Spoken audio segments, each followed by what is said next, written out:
मुंगेर के traffic DSP Prabhat Ranjan पर उनकी पत्नी आरोप लगाती है कि प्रभात रंजन जब अपनी पत्नी से शादी किए थे,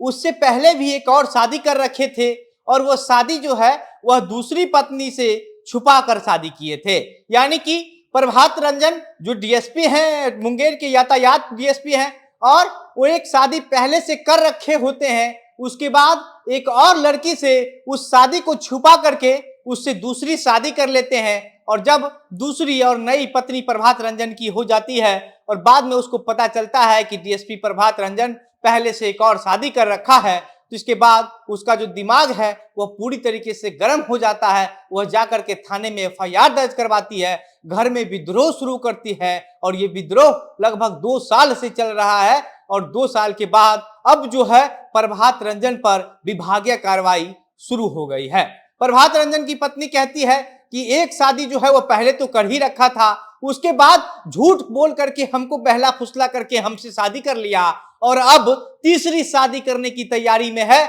जिसकी वजह से हमको प्रताड़ित करता है, हमारे साथ बदसलूकी करता है, हमारे साथ मारपीट करता है, गाली गलौज करता है। क्या एक डीएसपी का यही काम है कि बार बार वह शादी करते रहे? इसको लगता है कि यह डीएसपी बन गया है, इसको कोई कुछ नहीं बिगाड़ सकता है, लेकिन हम चुप नहीं रहने वाले हैं और अब और शोषण नहीं सहेंगे। प्रभात रंजन की पत्नी कहती है कि 2 शादी के बाद अब तीसरी शादी की तैयारी में लगा हुआ है प्रभात रंजन। अलग अलग लड़कियों से, कई लड़कियों से बात करता है और इसलिए हमारे साथ जो है वह बदतमीजी करने पर कई बार उतर जाता है। और इसको लेकर के 2 साल से ये मामला चल रहा था। अभी तक जो ये मामला है ये घर के अंदर ही था, लेकिन अब ये मामला घर से बाहर निकल आ गया है और इस पर जो है वह मधेपुरा के एक थाने में एफआईआर भी दर्ज करवाई है प्रभात रंजन की पत्नी, और इसके साथ साथ विभागीय कार्रवाई भी जो है वह शुरू हो गई है। अब इसमें जो है पुलिस महानिरीक्षक मुख्यालय बिहार पटना के पत्रांक 1865 30 अगस्त 2023 द्वारा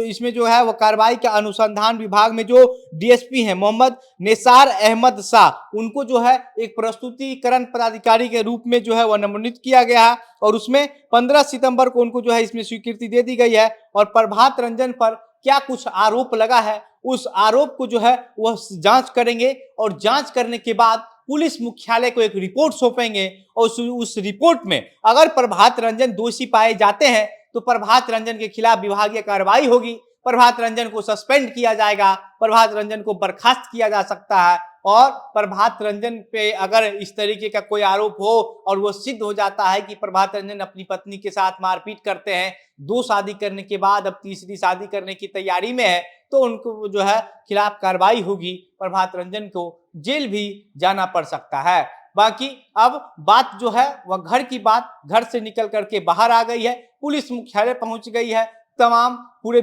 मीडिया में पहुंच गई है, बिहार में चल रही है कि कोई डीएसपी होकर के कैसे इस तरीके का काम कर सकता है कि एक शादी किया उसके बाद झूठ बोल करके एक लड़की को बहला फुसला करके दूसरा शादी करता है और अब 2 शादी से भी मन नहीं भरा तो अब तीसरी शादी करने की तैयारी में है और पहले से जो 2 पत्नी है उन दोनों पत्नी को प्रताड़ित करना शुरू कर दिया है ताकि वह पत्नी खुद प्रभात रंजन को छोड़ करके अपने मायके चली जाए। बाकी इस पर आप क्या सोचते हैं, आपकी क्या प्रतिक्रिया है, हमें कमेंट बॉक्स में लिखकर बताइएगा। वीडियो को शेयर कीजिएगा। मेरा नाम घनश्याम सिंह है, आप द बिहार प्रोजेक्ट देख रहे थे। बहुत बहुत धन्यवाद।